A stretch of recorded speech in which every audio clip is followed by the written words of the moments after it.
بسم الله الرحمن الرحیم الحمد للہ السلام علی عبادہ الذین اصطفیٰ اما بعد۔ امت محمدیہ میں بہت سارے فرقے اور گروہ پائے جاتے ہیں اور پائے گئے ہیں، لیکن ان تمام کلمہ گو فرقوں اور جماعتوں میں سب سے زیادہ اگر تکفیری نظریات ہیں تو وہ شیعہ فرقہ ہے۔ یہ اپنے مخالفین کے بارے میں اتنے سخت اور جارحانہ نظریات رکھتے ہیں۔ اس کی ایک اور مثال اپنے سامنے آپ رکھیں، یہ آپ کے سامنے جو کتاب ہے مفتاح الکرامہ سید محمد جواد الحسینی العاملی کی، کوئی بہت پرانا شیعہ ملا نہیں ہے، 1226 ہجری اس کی سن وفات ہے۔ یہ لوگ کہتے ہیں نا کہ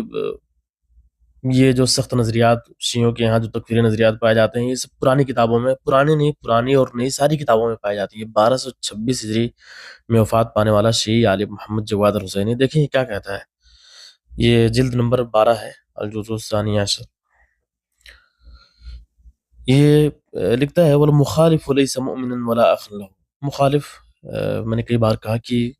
مخالف سے مراد یہ سنی مسلمانوں کو ہی لیتے ہیں۔ مخالف نہ تو مومن ہے اور نہ ہی اس کا دینی بھائی ہے، یعنی شیعوں کا۔ کہنے مضافا الى الاخبار المتضافرة الواردة بلعن المخالفین وانهم اشر من النصارى وانجس الكلاب۔ کہتا ہے کہ بھائی ہونے کی دور کی بات ہے، اس سے کہیں بڑھ کر ہمارے جو شیعہ روایتیں ہیں وہ تو یہ کہتی ہیں کہ ان مخالفین پر، ان سنیوں پر لعنت بھیجی جائیں، اور اس سے بڑھ کر یہ کہ وہ نصارہ، ظاہر ہے کہ اتنی خطرناک جماعت، اور یعنی جس کے کفر میں کوئی شک نہیں ہے، انہم اشر من النصارى، یہ نصرانیوں سے بھی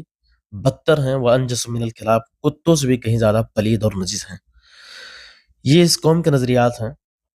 جو موقع ملتے ہوئے یہ کہتے ہیں کہ یہ سنی ہماری دلوں کی جان ہیں اور یہ ہمارے دلوں میں بستے ہیں،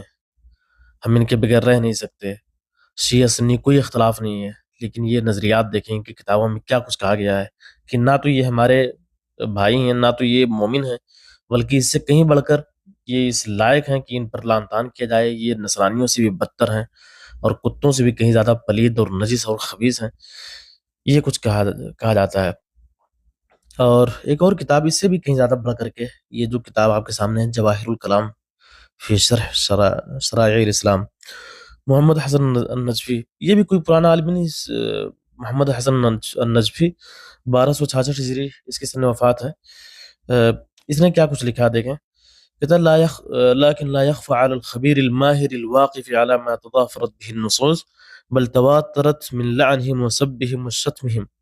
وكفرهم وانهم مجوس هذه الامه واشر من النصارى وانجس من الكلاب لا حول ولا قوه الا بالله۔ کہتا ہے کہ ہماری شیعی روایتیں جو ائمہ سے جو منقول ہوئی ہیں، کہیں اگر اسے کوئی شخص جانتا ہو تو بخوبی وہ اس بات کو جانتا ہوگا کہ تواتر کے ساتھ، یعنی متواتر روایتیں بکثرت اس حوالے سے آئی ہیں کہ من لعنہم، سنیوں پر لعن طعن کیا جائے اور انہیں گالی گلوچ دیا جائے، ان پر جو ہے دشنام ترازی کی جائے، یعنی جتنی گالیاں ہو سکتی ہیں انہیں سب کچھ دی جائیں، وہ کفرہم، اور ان کے کفر میں کوئی شک نہیں ہے، ان کی تکفیر کی جائے، وانہم مجوس هذه الامہ، وہ اس امت کے مجوسی ہیں، وہ اشر من النصارى، نصرانیوں سے کہیں زیادہ بدتر ہیں، وہ انجس من الکلاب، وہی بات جو پیچھے محمد جواد العاملی کے حوالے سے گزری، کتوں سے بھی بدتر۔ اور یہ عبارتیں جو ہے نا، صرف ایسا نہیں کہ کوئی ایک دو کتاب میں، اگر حوالے پیش کریں تو درجنوں کتابوں میں اس طرح کی عبارتیں آپ کو ملیں گی سنی مسلمانوں کے خلاف۔ اور پھر یہ لوگ جو ہے اتحاد کا ڈھونگ رچتے ہیں اور سنیوں کو بیوقوف بناتے ہیں، اور موقع ملتے ہی ان کو جو ہے کتوں اور گدھوں جیسا سلوک کرتے ہیں، ان کے ساتھ جو ہے